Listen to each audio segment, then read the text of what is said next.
sandy beaches, beer,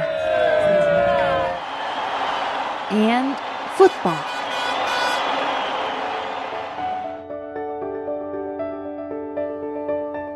On China's east coast lies Qingdao, a city renowned not just for its bustling ports, but also hailed as the city of football.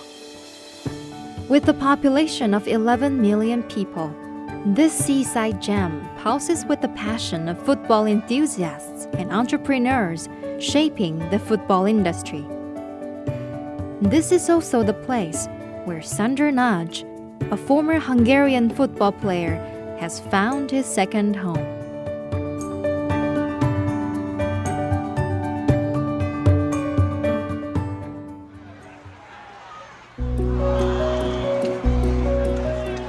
In April 2024, the International Five-a-Side League kicked off its 10th year in Qingdao, the capital of Shandong Province. Primarily embraced by the city's expatriate community, this football event is a celebration of diversity and passion. Behind this initiative stands Sandor, who sought to foster camaraderie among his fellow football lovers. What began as a gathering of friends has blossomed into something truly extraordinary. Now, with an ever-growing roster of domestic and international players, as well as grassroots enthusiasts, the league has earned itself an affectionate nickname, the Mini World Cup in the city's amateur football scene. Sandor's connection with China goes way back to 2004. As a pro footballer, his career was boosted when an agent spotted his talent and offered him a chance to play in China. First year, I think, I played in Nanjing. It's also a huge city, big buildings, big roads, so it's much more different than in Hungary. Even our capital in Budapest, there are not that huge tall buildings or big roads. Towering buildings and bustling roads are the first impressions Sandor had upon setting foot here in China.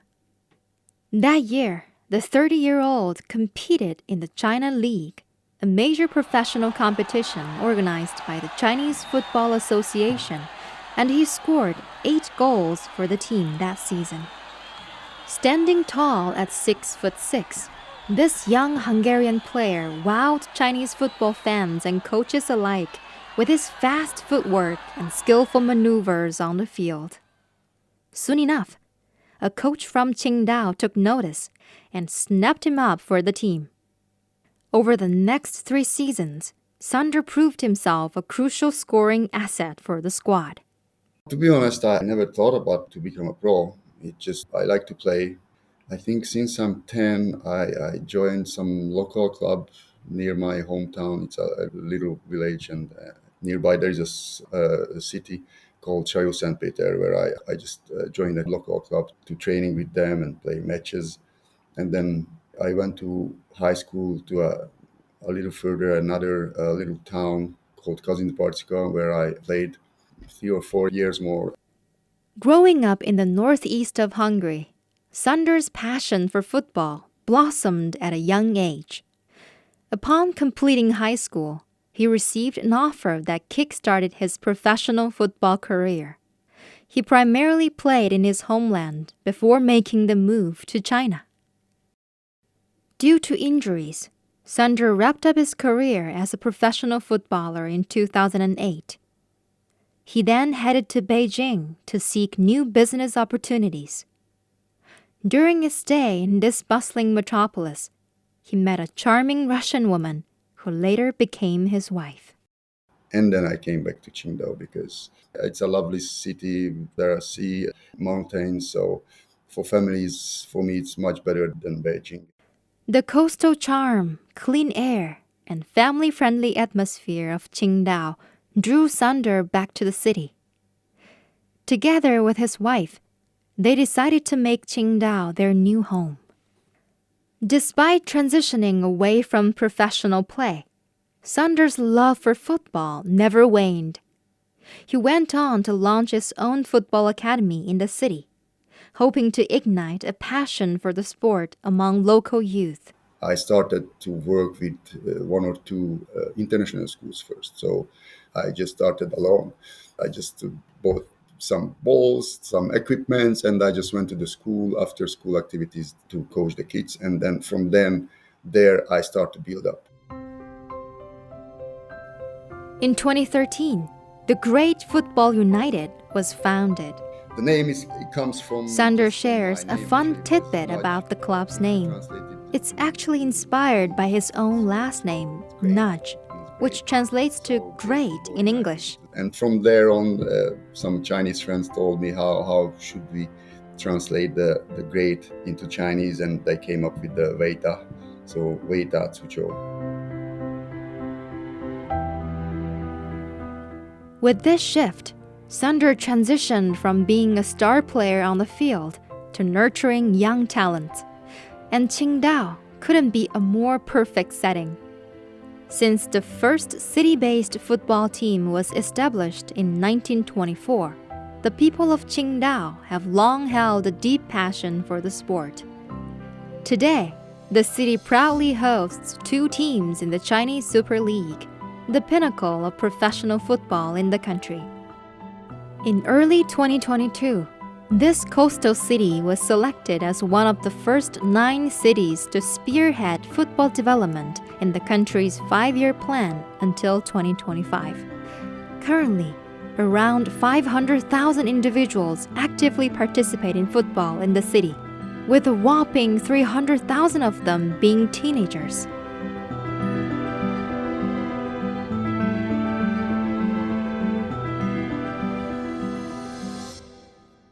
For Sandor, transitioning from a player to a coach marked a significant shift in perspective. As a player, He says, when you are on the field as a player, your main focus revolves around personal performance and contributing to the team's success.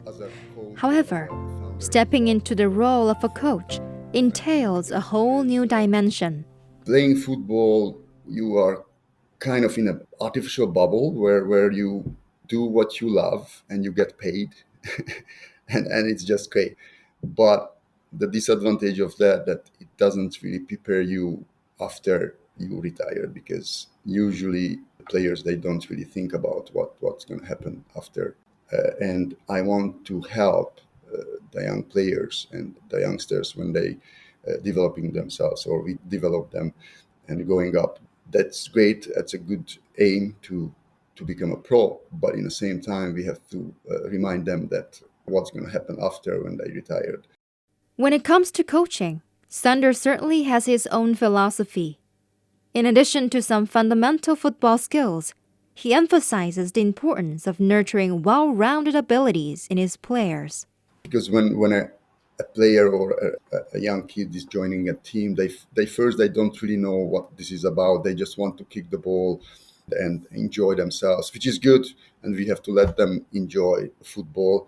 But in the same time, as a coach, we have to teach them all of the social skills, all of the values, what make them a good team player, like empathy, communication, respect. All of this, all together, is what makes a player a great player. Reflecting on the early days of the club's development, Sandor remembers a time when a majority of the kids were international. But as the years have gone by, he has seen more and more Chinese kids joining the football training sessions. Throughout the years, the football club has guided countless Qingdao youngsters to develop a love for the sport and begin their journey of playing it. Among them, there's one who left a lasting impression on Sandor. He was a little chubby boy, and he had self-esteem issues and shy, and his father used to come, and then from the sideline when we're coaching them, he was trying to help him. But of course, when a parent is talking from the sideline during the training, it doesn't help at all. Apparently, the father sideline coaching, screaming instructions at his child during training, disrupted the sessions quite a bit. In the following coaching sessions, Sandor took it upon himself to address the issue with the boy's parent. He tried to persuade the father to let the child learn independently, without constant interference from the sidelines. And after 4 years, I think we played a match, and I also realized that the boy, he became much more confident, and he was doing things what he would be never even imagined before a few years ago. And his father was watching the game.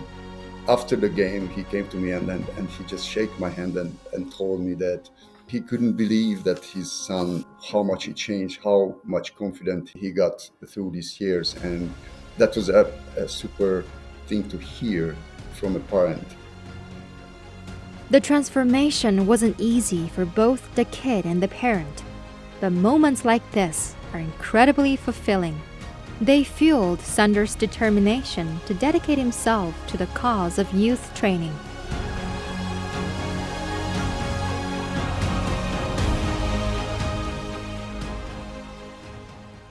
When asked about the challenges of managing a football club in China, the 50-year-old founder highlights a prevalent aspect of Chinese football culture, an emphasis on quick results. They think if we win the tournaments, it means that we are a good team or we are a good coach. But the problem is the player development is not just about the winning.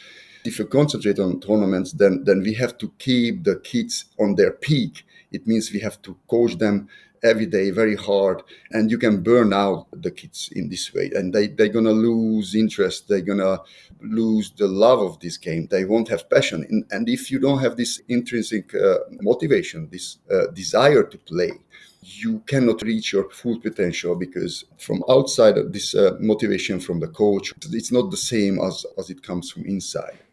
Changing this mindset overnight is a challenge, but Sandor notes a positive shift in recent years. He has noticed more open-minded parents who understand the importance of values and social skills alongside academic achievements. These parents are exploring new ways to support their kids, fostering a more balanced approach to their development. Qingdao is making significant strides towards achieving comprehensive development across various aspects of football, including professional, mass, youth, and campus football, as well as the football industry. At the heart of this effort lies talent cultivation, a fundamental pillar of the city's football ambitions. As a pioneering hub for campus football reform nationwide, Qingdao boasts over 200 national-level football specialist schools dedicated to nurturing youth talent. These institutions cater to students across primary, middle, and high school levels.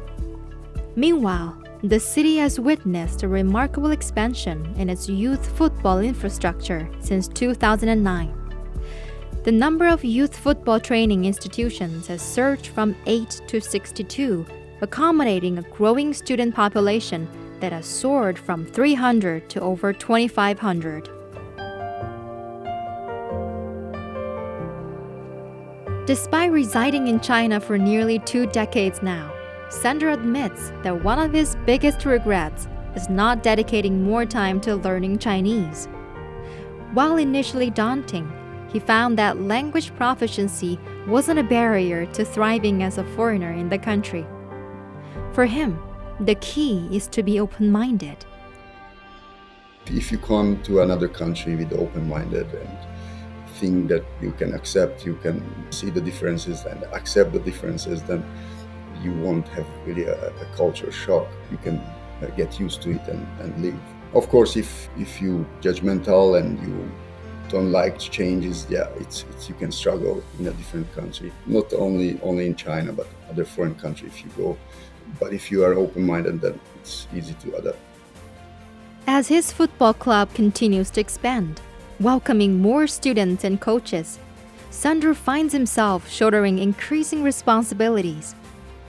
He acknowledges that he's still in the process of learning and striving to improve continuously.